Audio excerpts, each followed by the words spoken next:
About a month ago, I secretly opened a brand new Etsy shop. 0 sales, 0 reviews, and no existing customer base. Which is where we all start, right? And because apparently I enjoy making things unnecessarily difficult for myself, I chose an insanely specific micro niche, created a brand new product concept within that niche, and picked something that is highly seasonal. And after about a month of building, optimizing, ordering samples, getting absolutely bombarded by scammers, and basically watching this little experiment from the perspective of a brand new Etsy seller, I finally got my first sale on Sunday. So today, I want to walk you through everything that happened during my first month running a brand new Etsy shop in 2026. What I did before making that first sale, some mistakes that I've already made, and what I'm planning to do now that I actually have some data to work with.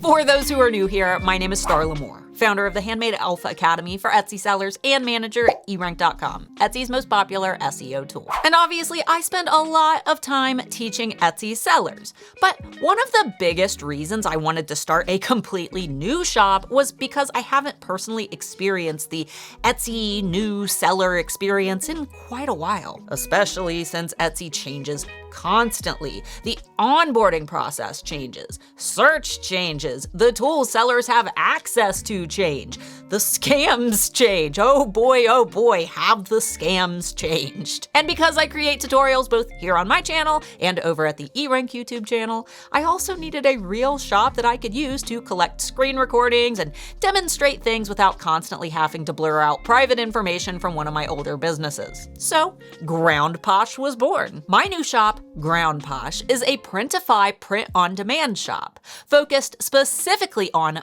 festival pashminas. And when I say specifically, I mean specifically. Pashminas are a huge part of festival culture, and I wanted to focus on very niche designs that appeal to people who are already part of that community. And normally, when you get a pashmina at a festival, it's something that you spend a lot of money on. Most artists have pashminas in their merch booths. Some festivals include them with VIP tickets. They're super popular, but time and time again, I watch people spend upwards of $50 to $60 on a beautiful pashmina at a festival, only to immediately toss it on the ground to sit on. And after washing a few of these pashminas myself after doing the exact same thing, I realized that the more that you wash them, the more they fade and fall apart. So the concept behind Ground Posh was to create something that was both a wearable festival accessory and something you can actually throw down on the dirty ground when you need something to sit on. Hence the extremely sophisticated brand name, Ground Posh. I know, marketing genius. But there was another reason that I intentionally chose something this niche.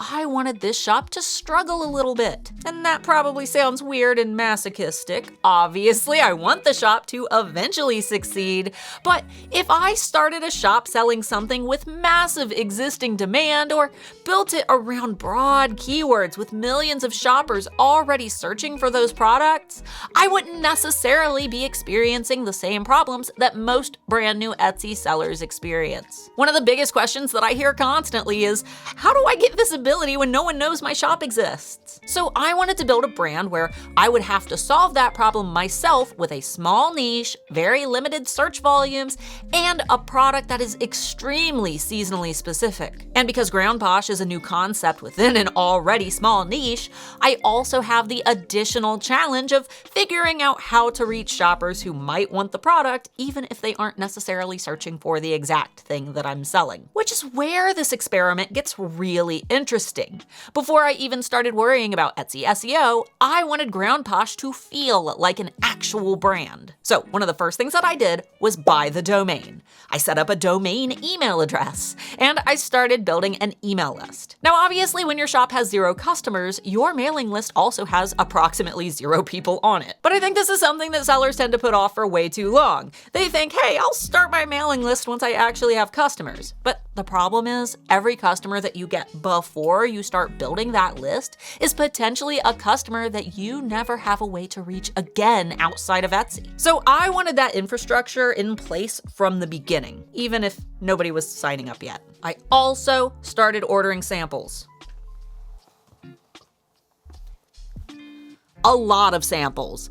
Like, this many samples. I know this isn't a necessary step, but since I already have a huge group of festival-going friends, I knew that getting these ground poshes photographed in real festival settings was important. And we have another festival coming up in September, so you can bet your bottom that I'm planning a bunch of photo shoots. One of the obvious advantages of using Printify is that I don't personally have to manufacture or ship these products. But that also means that I need to be extremely familiar with what my customers are actually receiving, as well as how to care for it. I need to know how the fabric feels, how those bold colors print, what the packaging looks like. And most importantly, I needed those real photos. Because sure, mock-ups are great for getting a product listed, but especially for something like festival fashion, I don't think mock-ups alone are going to sell the experience. And when I look at my listing stats, I can already see that the photo that I took at Lost Lands in front of main stage has had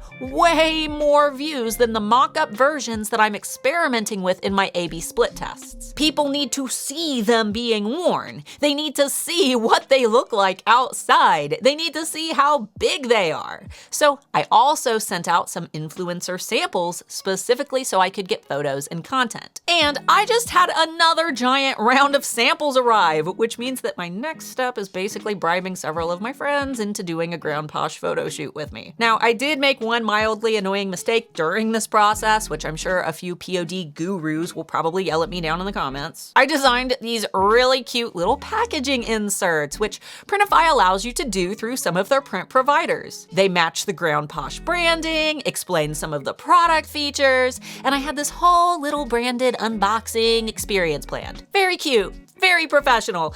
Absolutely useless. Because I somehow completely missed the fact that the print provider that I selected through Printify doesn't support packaging inserts for this particular setup. So those are not going in the packages. I'm not gonna lie, I'm pretty upset about it because these come shipped in really ugly white bags with no personality. And I guess that's actually a really good lesson if you're using print on demand. Don't assume that every branding feature available somewhere on a POD platform is available for every product or every single print provider. You've got to check the actual fulfillment options before you spend time designing everything. Learn from my stupidity.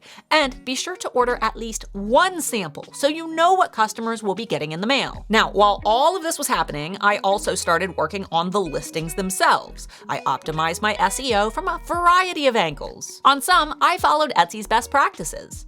On others, I purposely did things that Etsy tells us not to do. Then I tracked all of my listings in eRank so I could keep an eye on how the data compared. And currently, all of the listings I'm tracking are appearing somewhere within roughly the first 10 pages of search for their target keywords. Some obviously perform better than others, especially the ones with real photos, but this is important because it helps me separate two completely different problems: visibility and conversion. If your listings aren't appearing in search at all, you may have a visibility problem. There could be something wrong with your keywords or even the overall structuring of your keywords. But if Etsy is showing your products and people simply aren't clicking or buying them, then changing your tags 57 times probably isn't going to magically fix the problem. That may be a thumbnail issue, a pricing issue, or even just a demand issue. Or maybe you're simply targeting a keyword where there aren't many buyers. And because Ground Posh is intentionally very micro niche, that last one is something that I expected from the beginning. SEO cannot manufacture demand. You can rank #1 for a keyword that 3 people search for every month and still have a very quiet shop,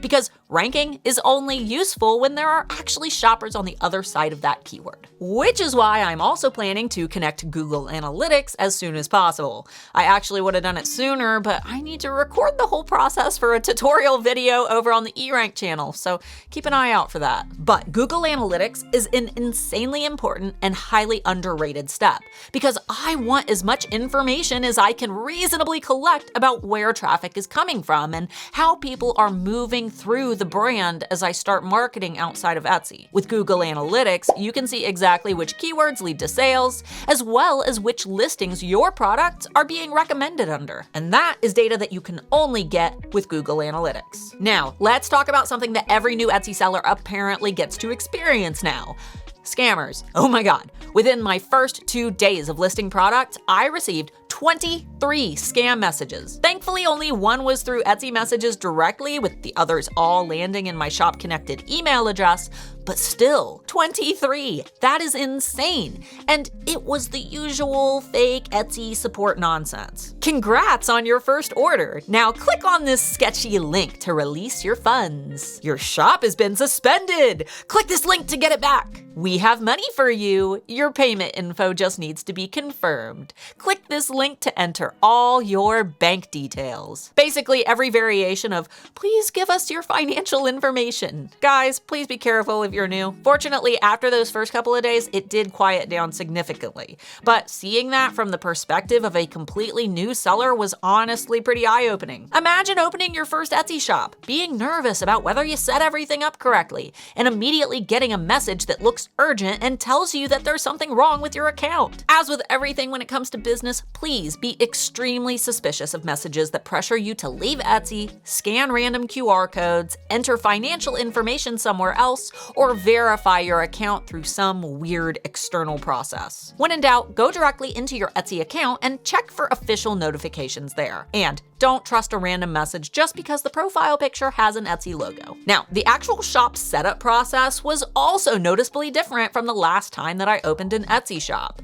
The first big difference was the new shop setup fee. There was also an identity verification process that included a facial scan. So opening an Etsy shop today definitely has a few more barriers than it did a few years ago, and I actually documented the whole process in this video up here. But interestingly enough, I also noticed that Etsy gives new sellers a lot more guidance during the setup process. There are more prompts, more explanations, more direction about what you should be doing next, and overall, the onboarding experience feels much more guided than I remember it being a few years ago. Oh, and something else that surprised me, I have chat support, which I was not necessarily expecting from a brand new shop. Obviously, support options can vary by account and situation, so I'm not saying that every seller is guaranteed to see the exact same options that I do, but I did think it was interesting. So, where is my new little baby shop now?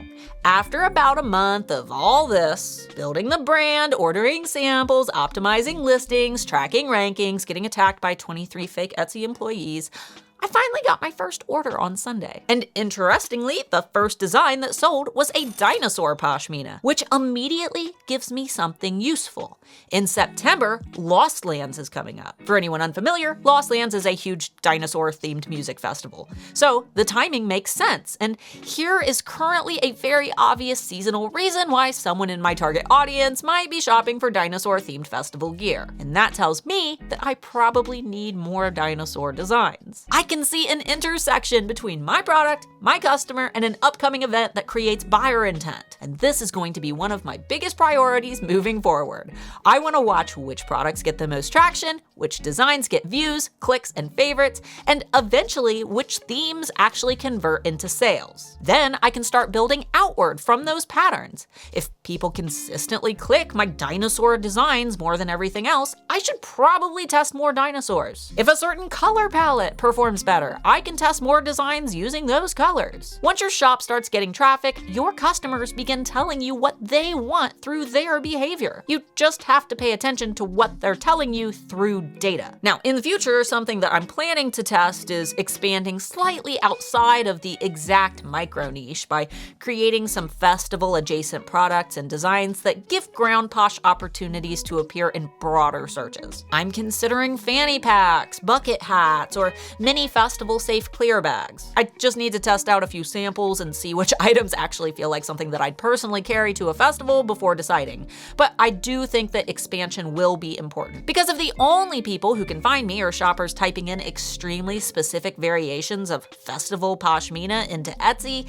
I have a pretty small doorway into the shop. I just want to create some additional doorways. Then those products can potentially introduce someone to the rest of my brand. And honestly, this is something that I think that a lot of sellers misunderstand about niching. You want a clear customer and a clear brand, but you also need enough room to actually reach that customer. And Ground Posh is going to be a really interesting test of where that line exists. Now, the biggest next step for me is marketing, which I know is the area where most sellers struggle. So far, I really haven't started seriously marketing this shop on social media. I actually started the accounts over a year ago when I first set up a Shopify storefront for Ground Posh, and I was posting pretty consistently, but I got lazy and abandoned them. Whoops. So I'm basically going to be starting over when I actually begin marketing again. And for this particular audience, I think short form video is going to be extremely important. My target customer skews younger-ish, at least at the festivals that I go to. Most of the attendees are in their 20s. And obviously that demographic will be way more responsive to short form visual content. They're already consuming festival content on platforms like TikTok, Instagram Reels, and YouTube Shorts. And these products make way more sense when you see someone actually using them than when you're staring at a flat mock-up photo. So once I finish this next photo shoot, I want to start building out more short form content around these products. And obviously eventually working with more creators who are already part of the community. This is also why I wanted to build a real brand instead of just throwing random POD products into an Etsy shop. I want to see how far you can take a hyper-focused concept when the SEO, branding, product, marketing, email list, photography, and customer experience all work together. And I'm gonna keep documenting this very messy process here, the good stuff and the stupid mistakes. So many coaches post content saying, just optimize your listings, build a brand, market on social media. Okay, but what does that actually look like when you have 0 customers? What happens when your keywords rank and you still don't immediately get sales? How long does it take to build momentum with a new shop? And can you realistically build a successful Etsy brand around a niche as ridiculously specific as festival pashminas? I genuinely don't know yet. This whole thing could be a huge flop, but that's what makes this fun. Right now, Ground Posh has officially crossed its first tiny milestone: 1 month and 1 sale, plus 23 scammers, and an unreasonable number of pashminas currently sitting in my house waiting for a photo shoot. I'll continue sharing what happens as the shop grows, what works, what completely fails, and most importantly, the actual strategy and data behind the decisions that I make along the way. And hey, if there's anything behind the scenes that you have questions about or that you'd like to see me document in future videos, feel free to let me know in the comments, because at this point, I'm just recording what I'm assuming that you guys will find interesting. Oh, and one last announcement before I go. I wanted to be the first to tell you all that for my 4th year in a row, I'll be returning to Printify's Amplified event this year as a speaker. Amplified 2026 will take place on Thursday, September 24th. So be sure to mark your calendars. And that's literally the only info I know. I don't even know what topic they'll have me speaking about. So I'll share more details as we get closer. Until next time, Pookie,